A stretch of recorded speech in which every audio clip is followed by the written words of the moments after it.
Hey guys, welcome back to the channel. আর যারা যারা নতুন আছো তারা চ্যানেলটিকে সাবস্ক্রাইব করে নিও আর পাশে রাখা যে বেল বাটনটা আছে সেটা কিন্তু প্রেস করতে একদম ভুলো না। তো বন্ধুরা, আজকে অনেক দিন পর আমি মৌলানা দিলাওয়ার হোসেন সাঈদীর একটা ভিডিও দেখবো। আর আই থিঙ্ক এখন যে কারেন্ট সিচুয়েশন চলছে বাংলাদেশে, অনেকেরই হয়তো ওনার কথা মনে পড়ছে। তো চলো আর কথা না বাড়িয়ে ডাইরেক্ট আগে ভিডিওতে যাই, তারপর নয় তোমাদের সাথে কথা হবে। তো ভিডিওটা শুরু করি, চলো শুরু করা যাক। আল্লাহর প্রতি অবিচল বিশ্বাস এবং আস্থার কথা বলেছিলেন শহীদ প্রেসিডেন্ট জিয়াউর রহমান, সেটাকে মুছে ফেলে দিয়ে উনি সেখানে এমন এক আইন মন্ত্রী দিয়েছেন, আমি বলি আমার ভাষায় সরকারকে ভূতে ধরেছে।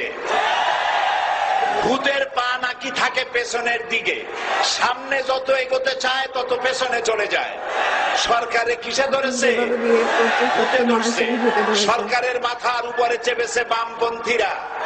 बर्बाद गुलिस्तान के लिए एक ही उल्लू काफी है। गुलिस्तान की हर शाख पे उल्लू बैठे हैं, फिर अंजाम गुलिस्तान क्या होगा? ফুল বাগানের ধ্বংস করার জন্য একটা হুতুম পেঁচা যথেষ্ট, কিন্তু হুতুম পেঁচা বসে গেছে প্রত্যেক ডালে ডালে। ফুল বাগানের অবস্থা কি হবে আল্লাহই জানে।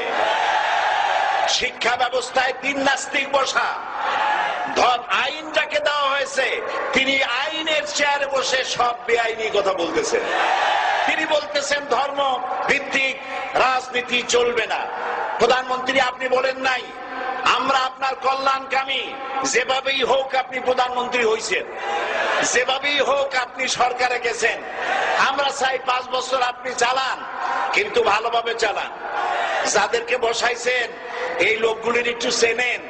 এই লোকগুলি হচ্ছে তারা যারা আপনার পিতা স্বাধীনতার স্থপতি প্রেসিডেন্ট মরহুম শেখ মুজিবুর রহমান, যার জনপ্রিয়তা ছিল আকাশচুম্বী, সে আকাশচুম্বী জনপ্রিয়তা থেকে মাটির সাথে ধসিয়ে দিল কারা? তাদেরকে আপনি মন্ত্রী বানিয়েছেন। আপনার পিতার যে দশা তারা করেছিল, এরাও আপনার সেই দশা করে ছাড়বে।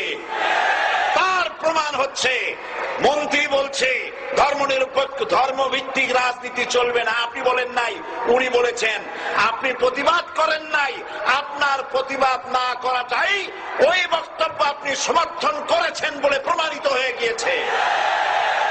ধর্মভিত্তিক রাজনীতি নিষিদ্ধ ঘোষণা করবার মতো দুঃসাহস করবেন না। ধর্মভিত্তিক রাজনীতি শুধু বাংলাদেশে নয়, ভারতে আছে, শ্রীলঙ্কা আছে, মালদ্বীপে আছে, অস্ট্রেলিয়া আছে, আমেরিকা আছে, নিউ গিনি আছে, অস্ট্রেলিয়া আছে, আমেরিকা আছে, ইউরোপে আছে। পৃথিবীতে গণতান্ত্রিক অন্তত 50টি দেশে ধর্মভিত্তিক রাজনীতি আছে। তারা ইলেকশন করছে এবং ক্ষমতায় গিয়ে তারা পার্লামেন্টে অংশগ্রহণ করছে। বাংলাদেশে ধর্মনিরপেক্ষ রাজনীতি আপনি বন্ধ করতে পারবেন না, অসম্ভব। আইন মন্ত্রী আইন পাশ করে নিষিদ্ধ ঘোষণা করার জিনিস পান নাই।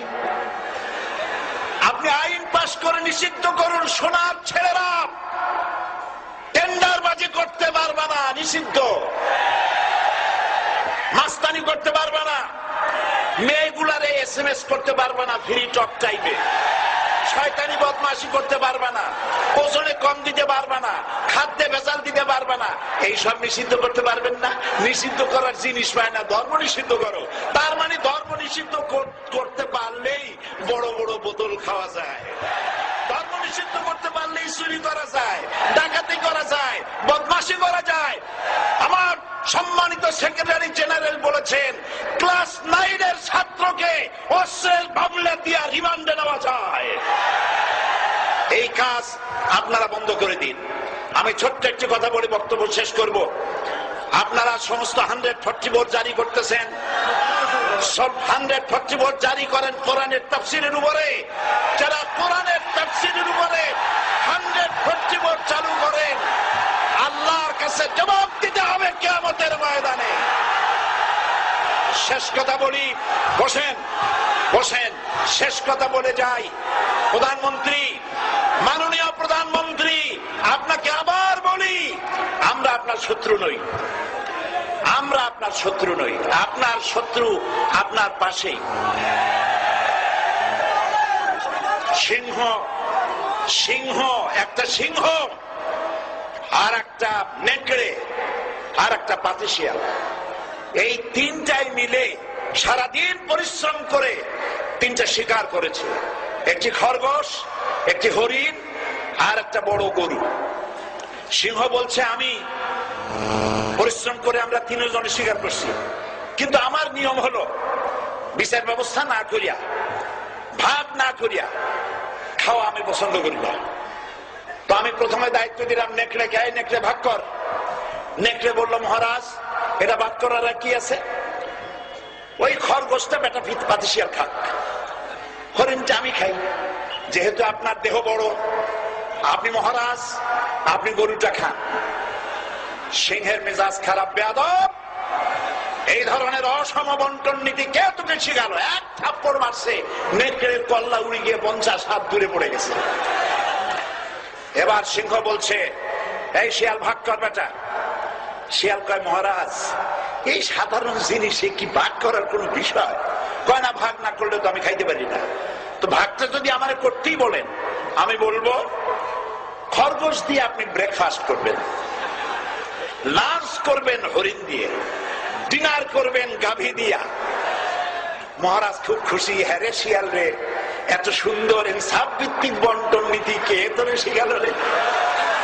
একটু আগে যে কল্লা দিয়া গেল ওই আবার শিখাই গেছে। কাজী ধর্মভিত্তিক রাজনীতি নিষিদ্ধ করতে গিয়ে ফেরাউন আর নমরুদ যে শিক্ষা পেয়েছে তার থেকে শিক্ষা গ্রহণ করুন। আগুন নিয়ে খেলবেন না, বরদাস্ত করবে না বাংলাদেশের 16 কোটি মানুষ। মুসলমান তো দূরের কথা, হিন্দু, খ্রিস্টান, বৌদ্ধ সব ধর্মপ্রাণ ধর্মভিত্তিক রাজনীতি নিষিদ্ধ করার মতো আগুন নিয়ে খেলা বন্ধ করুন, বন্ধ করুন। জনগণ মানবে না, মানবে না, মানবে না। আল্লাহ হাফেজ। বাংলাদেশ জিন্দাবাদ, বাংলাদেশ জামাত ইসলামী জিন্দাবাদ, বীর চট্টলা জিন্দাবাদ। তো বন্ধুরা, অনেকেই হয়তো হবে যারা ওনার সাথে নিজের মতের মিল রাখেন না, কিন্তু কিছু কিছু কথা উনি এমন বলেন যেটার সাথে মিল না রাখা ছাড়া কোনো উপায় নেই। রিসেন্ট যে ঘটনাগুলো বাংলাদেশে এখন চলছে, তো সেইটা দেখে তো সত্যি এটাই বলা চলে যে সরকারকে ভূতে ধরেছে, না হলে এইসব জিনিস, এইসব কর্মকাণ্ড করতো না। যেভাবে স্টুডেন্টদের উপরে অত্যাচার করছে বা চালিয়ে যাচ্ছে এখনো অবধি, কোনো স্টেপ নেয়নি, কিছু স্টেটমেন্ট পাস করেনি, উল্টো যেই স্টেটমেন্ট গুলো দিয়েছে সেটাতে আরো অ্যাগ্রেসিভ হয়ে উঠেছে স্টুডেন্টরা। তো আমরা এই বিষয়ে কি বলো নিশ্চয়ই কমেন্ট সেকশনে জানিও। তো তোমাদের সাথে দেখা হবে আবার অন্য কোনো ভালো ভিডিও নিয়ে। ততক্ষণের জন্য নিজের খেয়াল রেখো আর নিজের আশপাশের লোকেরও একটু খেয়াল করো। So bye bye and take care.